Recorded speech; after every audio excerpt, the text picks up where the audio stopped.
EVM के बारे में आपने फिर से पूछा।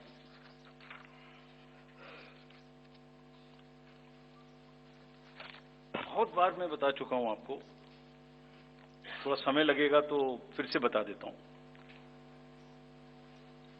6 महीने लगभग 5-6 महीने फर्स्ट एफएलसी शुरू होती है ईवीएम की। मैं 2 बात बता रहा हूं, बस मोटी सी 2 बात, बाकी सब आपको मालूम है। वो टेम्पर नहीं हो सकती, उसमें कोई कनेक्शन नहीं हो सकता। अभी लोग पूछते हैं जब पेजर से उड़ा देते हैं तो ईवीएम को कैसे हैक नहीं कर सकते, ये भी पूछते हैं। जब कोई किसी कंट्री में पेजर से उड़ा दिया तो ईवीएम हैक हो जाएगी। अरे भाई, पेजर कनेक्टेड होता है, ईवीएम कनेक्टेड नहीं होती। एनीवे, 2 बात मोटी मैं आपको बताता हूं, बहुत मोटी। 5-6 महीने पहले एफएलसी होती है, first level checking of the EVMs, और मेरे पास में एक पूरा रिकॉर्ड है। ये हम जो भी ईवीएम की शिकायतें बाय द वे आई हैं, वो हमारे पास 20 शिकायतें आई हैं। हर 20 शिकायत का हम इंडिविजुअल जवाब देंगे, फैक्ट बाय फैक्ट। सो इसमें कोई डाउट नहीं है। We will convey to each candidate to assure, this is our duty. Actually हमारी ड्यूटी है कि अगर कैंडिडेट ये पूछ रहे हैं कि आप बताइए, तो हम उन्हें बताएंगे, निश्चित रूप से बताएंगे, लिख के बताएंगे, पूरा डिटेल्ड बताएंगे और जल्दी ही बताएंगे। तो I am not going into individual cases, और उन सबको पब्लिश भी कर देंगे ताकि आप सबको भी पता लग जाए। But first level checking, randomization, second randomization, storage में रखना, स्टोरेज से बाहर निकालना, कमीशनिंग करना, कमीशनिंग के बाद वापिस स्टोरेज में रखना, फिर उसको पोलिंग डिस्पर्सल के दिन ले जाना, फिर उसको बूथ पे पहुंचाना, बूथ पे पूरा दिन वोटिंग कराना, फिर सील करना, फिर वापस स्टोरेज में रखना, फिर काउंटिंग के दिन निकालना, फिर पूरे दिन दिखाना। इसमें हर समय पर पॉलिटिकल पार्टी या उस कैंडिडेट या उसका एजेंट मौजूद रहते हैं। जब मशीन में कमीशनिंग होती है, उस दिन उसमें बैटरी डाली जाती है। पहले आया था, पहले और बहुत सारी चीजें आई थी कि वो हैक हो सकती है, उसका वोट इधर डाला तो इधर जा सकता है, कुछ हो सकता है। ये पहली बार आया। अब हम ये भी सोच रहे हैं कि इससे अगला क्या आएगा, हम नहीं समझ पा रहे इससे अगला क्या आएगा, बट लगता है अगला भी कुछ आएगा, रुकेगा नहीं। मतलब कितनी बार। एनीवे, कमीशनिंग बहुत जरूरी है समझना। वोटिंग से करीब 5 या 6 दिन पहले कमीशनिंग होती है। 5-6 दिन पहले उस दिन मशीन में सिंबल पड़ते हैं। तो अब मशीन में अभी तक नई बैटरी उस दिन एक डाली जाती है,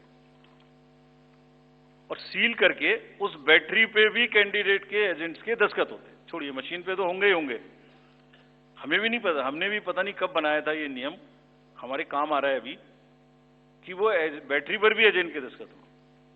और अब कमीशनिंग के बाद, क्योंकि 5 ही दिन बचे हैं और इसमें सिंबल लोड हो चुके हैं, ये उनके सामने में स्ट्रांग रूम में जाएगी, डबल लॉक लगेगा, 3 लेयर की सिक्योरिटी रहेगी, 3 लेयर की, जिसमें सीएपीएफ भी शामिल होगी, मस्ट है। ऑब्जर्वर होंगे। उसके बाद जब वो पोलिंग के डिस्ट्रीब्यूशन के दिन निकलेंगी, उस दिन फिर यही प्रोसेस होगा।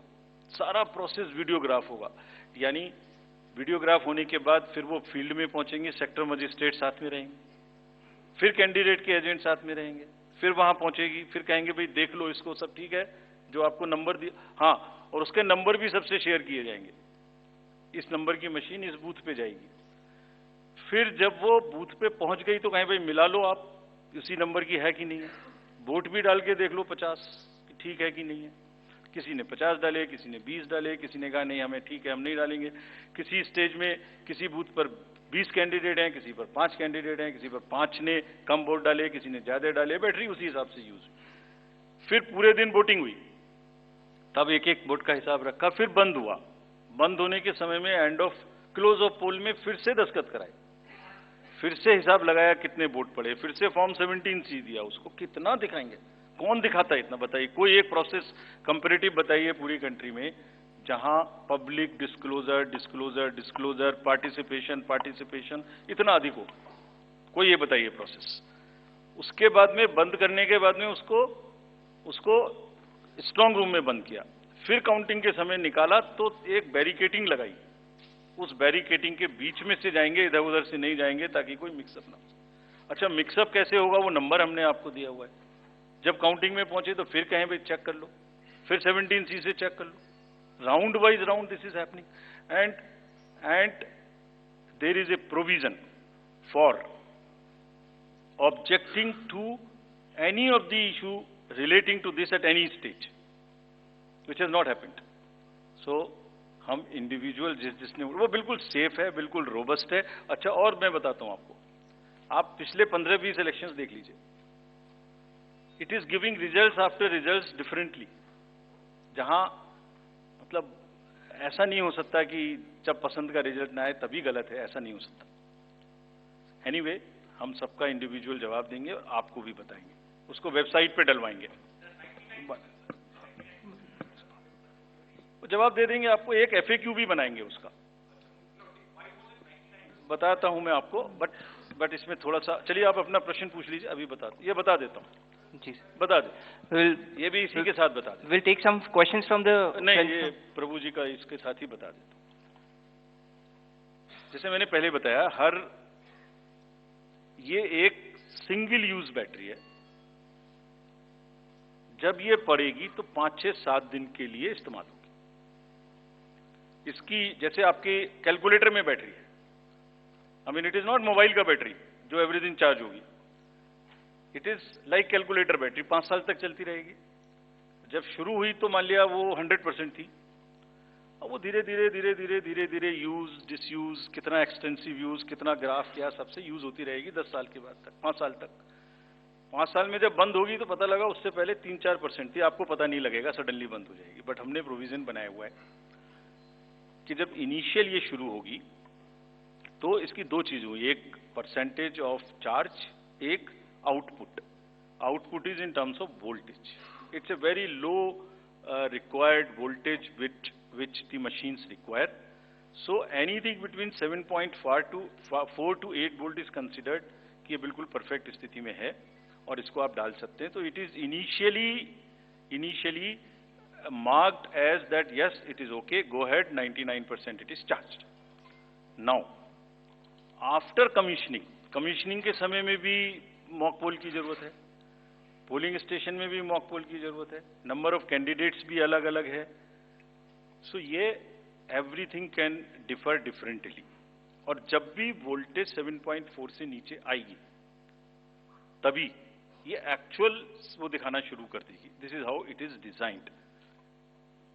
एंड अगर 5.4 या कोई परसेंटेज है उसके आस 5.4 5.8, जब 5.8 पर आएगी तो ये सिग्नल देगी, जैसे गाड़ी सिग्नल देती है येलो बटन दबा के कि अब ये बंद होने वाली है, सो प्लीज रिप्लेस।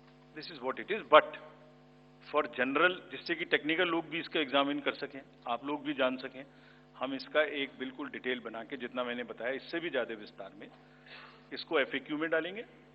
और जो भी सदस्य गणों ने, जो कंटेस्टिंग कैंडिडेट्स ने हमसे पूछा है और जो पार्टीज ने हमसे पूछा है, उनका हम बहुत इज्जत के साथ, बहुत सम्मान के साथ पूरा जवाब देंगे। और जैसे जैसे आरओज अपना अपना जवाब दे देंगे, we have asked all ROs 20 कि आप सब डॉक्यूमेंट करिए, सब बताइए कि कब कमीशनिंग हुई, सब बताइए कौन कौन साथ में था, पूरा डिटेल विस्तार बनाइए, पूरी प्रोसेस एंड टू एंड। और बनाने के बाद माननीय कैंडिडेट को आप जवाब दीजिए। दिस इज योर ड्यूटी इन लोकतंत्र। अगर कोई पूछ रहा है तो आप जवाब दें, हम उसका जवाब देंगे। और जवाब देने के बाद कंपाइल करके हम आपको भी सबको बताएंगे, इसको बताएंगे। Thank you. We will take one question from sir, media friend from Maharashtra also with us, sir. Gentleman in the third row, please. A few more last round. नमस्कार सर, मेरा नाम प्रमोद जगताप है, मैं सकाल मीडिया ग्रुप के शांति अच्छा, news. एक चीज और बता दूं, एक चीज और इसमें मैं आपको बता दूं, एक हमारा C&B का भी प्रोसीजर है, जो माइक्रो कंट्रोलर और प्रोसेसर को हम चेक कर सकते हैं। मुझे नहीं लगता कि इन 20 कॉन्स्टिट्यूएंसी से कोई भी रिक्वेस्ट C&B की आई है, कोई रिक्वेस्ट नहीं है।